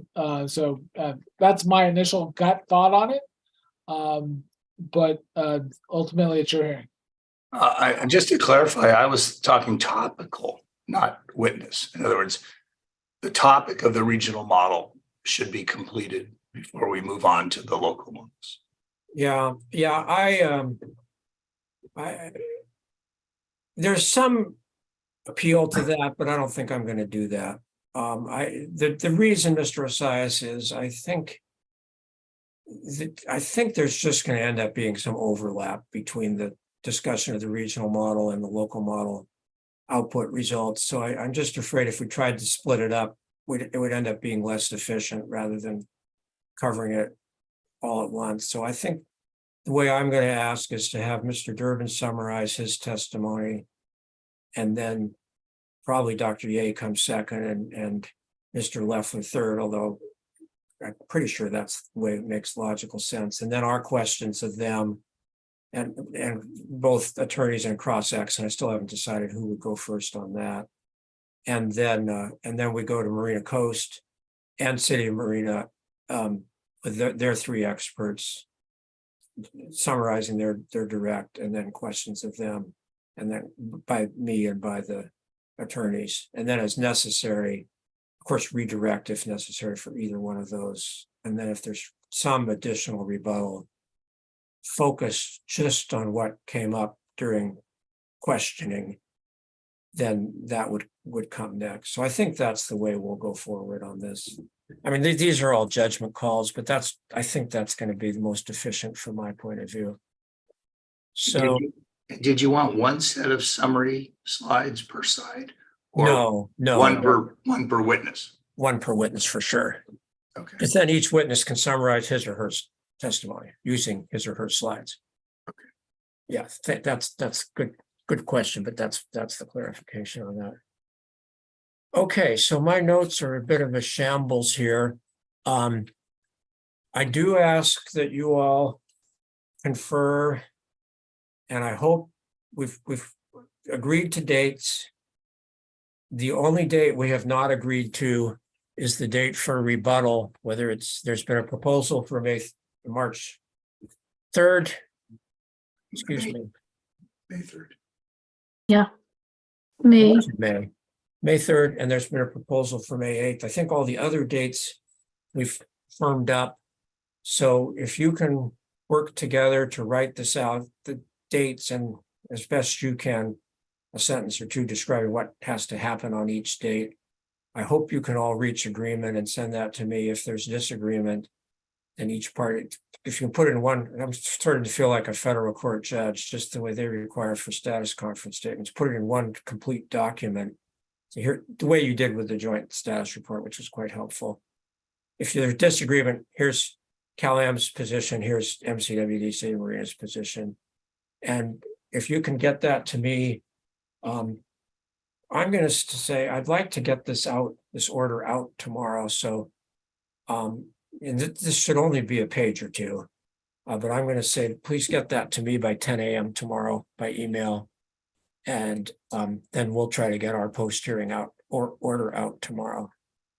So anything else on that? Otherwise, I had just a couple of other follow-up comments, but I'm going to pause there. Mr. Wilkins, go ahead. Just a really quick question on the timing of these. So we're going to propose dates. In general, you have put a 1 p.m. deadline, which almost makes that day just checking for typos in the morning. If, at least on our side, we talked about if it was a similar to federal court where we could file as long as it was that day, that would allow us to work late and get stuff done. That would be our preference, but I don't know if you had a reason for that 1 o'clock deadline we're not aware of. I just wanted to let you know that the 1 o'clock deadline doesn't really let us do much on that day. So that's just a thought in terms of the schedule. Maybe we should propose something like that in what we're proposing to you. Well, I was giving you a break for not making you work that last day, but I guess that's not the way it works. So you want to have it be 11:59 p.m. on that date, right, Mr. Wilkins? Yes. Okay, well, the reason we do that is then we can upload the files to our AHO FTP folder so the other side can review them. If it's 11:59 p.m., obviously we won't do it till the next day. And there's some delay in the other side getting those so that they can use them to start preparing their rebuttal. I mean, this mainly is it's for both the direct and the rebuttal. It basically gives you one less day to read the direct to prepare a rebuttal, and then one less day to read the rebuttal to prepare for the hearing. So I don't know, does anybody from Cal-Am have any comments on that? Well, I'm not a fan of 11:59, but I think everyone has been sending, not just uploading, but emailing pleadings at the same time that they upload them. So there isn't a delay, or at least if they haven't been doing that, they could do that. I think everybody would agree to do that. Yes. It might be hard to do that with exhibit files, which tend to be big. The big ones. So I hadn't taken that into account. Okay, so that's, but otherwise, end of the workday is, I mean, we run into the same issue that Mr. Wilkins just described. The morning is proofreading and making sure everything's in order, sequence. But okay. Well, as I say, that's really more for you than for me. It does mean it's not going to be it's not going to be May 8th for rebuttal. I was just going to say that obviously would not work for anything that doesn't have a long number of days before you need to use what's being filed. But otherwise, I'm amenable to that. If from my point of view, if it's not 1 p.m., if it's 3 p.m., we might be able to still do it the same day, depending on how big the files are and how long it takes to move them. But basically, if it's not 1 p.m., it might as well be 11:59 p.m. And then we'll process them the next day. So if there's no hard feelings about that, I'm willing to do that, and we'll consider that as well. Well, I think we can talk about it amongst ourselves and give you a proposal. And I'm pretty confident we could agree to put our stuff on some type of FTP or some shared site folder thing that we could all agree to. So that would be good. Then it's because I mean it's I have limited staff and these are big files and it just takes a while to move them. So if you can address that, so you each get the other sides, that's fine. I mean that's really for you as much as more for you than for me. So, okay. If there's nothing else on that, please send me an email, an email with your stipulated schedule and where there isn't agreement, the two parties' positions for all of these different deadlines. There are a lot of them. And please make sure you list them all, and then we'll put them into our post-hearing order. I think the only amendment that otherwise to the March 7 orders, I did say I didn't put in figures regarding capture zones, and I think those are pretty important. So I will be adding that to that. But I'm not going to revise the whole order. We will have to send out a revision of the scenario table after we get the dates that you all agree to use for the model runs for what I'm calling the baseline scenario. So a couple of other things before the break, Mr. Osias did mention that you've ordered and obtained PDF files of reporters' transcripts. Assuming you can work out the cost issue with the court reporter and he or she is properly paid by you, not the state, I think it's useful to upload those and to put them into a folder in our administrative record. We don't order them because we don't want to go through the expense, and normally we don't want the time delay. But if you've already gotten them, you probably would prefer to cite to those rather than to our Zoom recordings in your briefs and as necessary in your proposed text for your proposed orders, and it's easier for us to use those too. So why don't you all talk about that? But unless there's some reason not to, if you're already paid for them and have them, you might as well upload them to our administrative record. And if you all agree, we can use those for, I don't know whether I'd say for the official record, but at least for the thing that is cited to in all your documents. So why don't you talk about that as well? I assume you can reach agreement on that. The other thing is, I was talking with my technical staff, probably this is fairly obvious, but for wherever there are issues, particularly regarding the testimony, what's going to become testimony regarding the hydrogeologic units and model layers and so forth, please obviously cite to your data, whether it's boring logs or other well or field data. And if you cite to any of that data, of course, include the file exhibits with that data. But it's, we're going to look at data to determine whose estimates of these aquatards we think is more accurate. So to the extent you have data, whatever it is, please upload it. I don't want any more data than we need, but if you have data you're relying on, clearly make sure to submit that. And let's see, otherwise, we did have a question from the joint status report on page 8. In Marina Coast discussion, there's a reference on page 8 in paragraph 3. This might be from Ms. Nelson. It says, to address these practical limitations, EKI employed the United States Geologic Survey Soil Balance Model version 2.01 model to estimate average recharge rates within the dune sand portion of the updated NMGWM domain. So Ms. Nelson, can you shed any light on whether or not this GS model is now final in public domain? Yes. So the model itself is public domain model. As far as if you're interested in receiving the actual document itself, that's available for upload, as are the model files. So that is something we can provide to the state board if that is of interest. Okay, I think it would be good. I'll try to remember to include this in our order, but the March 7 order does have a date for the parties to provide all the model files to the other party and to us. And I think the easiest thing is to just include this within the scopes of those model files so we can get it. I don't know whether or not we'll look at it, but we might as well get it so we'll have it. So thank you. And then in your testimony, I assume it would probably be your written proposed testimony. Obviously, if you can provide the link to wherever we can get the GS model itself, the public domain, and any published reports about that.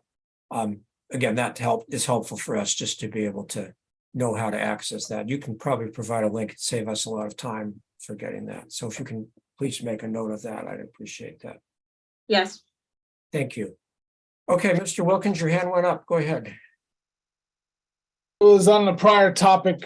So we have paid for those transcripts. The parties have we reached an agreement. We have them. The question is, do you want us to now upload them? And if so, where to? I assume they wouldn't be a parties exhibit. And just if you had direction on that, or would you just like us to report on that in our stipulation and then you will tell us what to do? No, I probably glossed over that quickly this morning, but if somebody can just upload them to the party's upload folder, preferably not on the same date you're uploading all your exhibits, but just upload them with some descriptive PDF file name. Like the way we like to do it is start with the year, month, day in numbers, and then just say reporter's transcript. And maybe put in parentheses, well, it depends on how much you can put in, City of Marina Court reference or something. If one of you can upload those to your upload folder, then we will just move those over to a separate folder for reporters' transcripts. It's a hassle for us to open up a new upload folder for just that. So if you can do that, we're pretty quick at taking things out of your upload folder as soon as we've moved them over, so they're not sitting there anymore. So maybe when you talk about it, you could all reach agreement and somebody could agree to do that. Is that acceptable, Mr. Wilkins? That works. Just wanted to get clarification. Thank you. Yeah. And as I say, we like to have our file name start with year, month, date, because then when we put them in a folder and they auto sort chronologically. So that it seems to work well. Okay. One thing I'll just say, when you get to, I know that the attorneys are working in parallel on the proposed, we'll call it text for the draft proposed order, the report of referee. And of course, then you will be filing briefs. I just want to tell you, this is a frustration I've developed. And I know from Bar Association presentations I've heard over the years from judges, a lot of judges share this frustration. Please try very hard to avoid string cites with lots of citations. If you have a point, please don't have 5 different sources cited for that point. Pick the 1 or 2 best ones, because if you cite 5, then we have to check them all. Usually one's better than the others, and it just ends up taking a lot more time. So for both your text and your briefs, please try for each point to list the 1 or 2 sites that you think we should put into our report of referee. We're not going to put 5 sites for a given point. If you think there are different points being made, then you need to split up your text to have different sentences with the different citations. But please, that's just, it really is a hassle for us, and it doesn't really help you. I mean, if it's a really good point, it's just as good of a point with 1 citation as with 5. So think you need to do that. So I think I've made a total shambles of everything here. We'll plan to start the hearing on May 10 instead of May 9.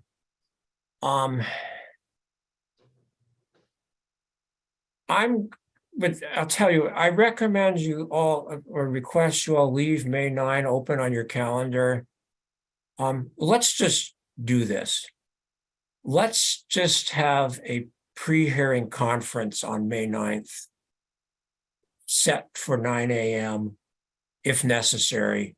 It's easier for me to cancel it, but there may be some of these issues about who goes first and time limits and so forth that we need to discuss. I'll try to go as quickly as I can, but I think we should do that. And so you all know going into the hearing what will be happening. So in our order, we're going to have May 9 a.m. for a pre-hearing conference, hopefully hour max, and then the hearing start on May 10 and scheduled to go through May 19.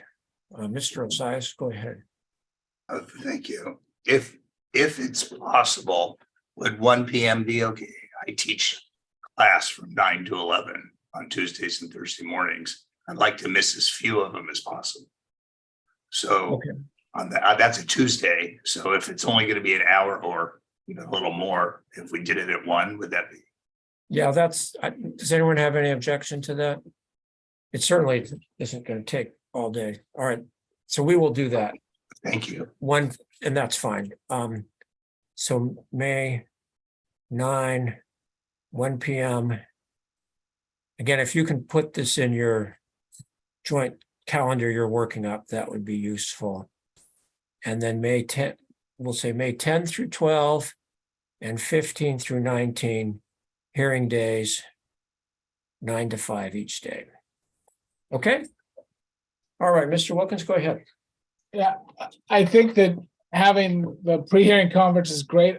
The idea of finding out how much time our experts have for their direct the day before this hearing might be okay for us if we have a couple extra days, but I assume Cal-Am would like to know in advance, especially as it relates to putting together our slides.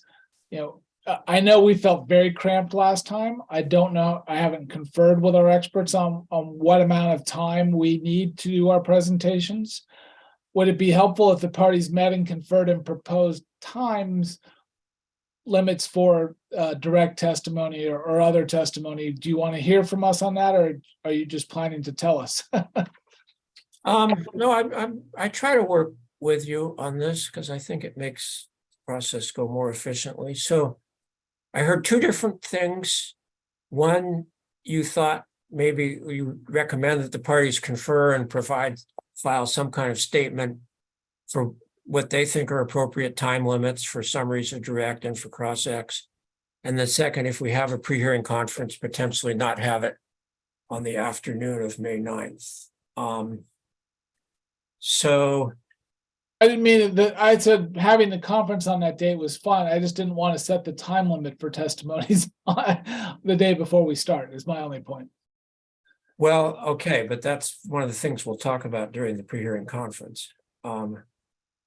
So why don't you all we have a lot of dates in this calendar, so we can add a couple more, that's fine. So why don't you add an entry for a deadline for submitting a joint proposal for time limits for summaries of direct testimony and for cross-examination. And we'll leave it at that. If there has to be redirect, we'll cover that when we get there. And then also, we'll tentatively put the pre-hearing conference down for May 9th at 1 p.m. if necessary. But depending on when I get this submission, I may or may not, I may be able to just issue something and say, here are the times. But I think you want to have your submission of that after you've seen each other's written testimony and slides, so you sort of have some, and your own, finished your own, so you have some idea of what you think are reasonable time limits. So keep that in mind as far as when you want to do that. Okay, so that's fine. And of course, if we have to have the pre-hearing conference some earlier day, you don't all have to participate as long as you have at least one attorney for each party. Okay, so Mr. Osias, go ahead. Thank you. I apologize, but I did not write down, is there a separate date for summary slides to be filed as compared to the testimony? No. What I said was summary slides are due at the same time as rebuttal, Okay. and we just don't have enough time. No, I just didn't hear it. Yeah. Thank you. So you can, your witnesses can start preparing their summary slides when they submit their direct, and then as they're preparing their rebuttal, work on their summary slides at the same time. So we're just going to have to do as best we can with this limited amount of time. I mean, that still is almost 2 months between now and when the hearing starts, but there's obviously a lot of work to do. So, okay, that's all I have. I'm going to just, Mr. Wooldridge, Ms. Graziano, anything I missed that you want to add, or do you want anything we need to discuss before we move on? No, you covered everything. Thanks. I don't have anything. Okay, thank you both. And does anyone else in the discussion, anyone else? I think I've worn you all out, but thank you. I mean, this is really hard and there's a lot of technical information, so I really appreciate your taking the time to discuss with me and now to focus on your work. So I'll look for that email by tomorrow morning at 10 a.m. and then I'll try to issue whatever it's called, post-hearing order tomorrow afternoon, so we all know what it is going forward, and then we'll plan to see each other May 10th for sure, and potentially earlier on a pre-hearing conference.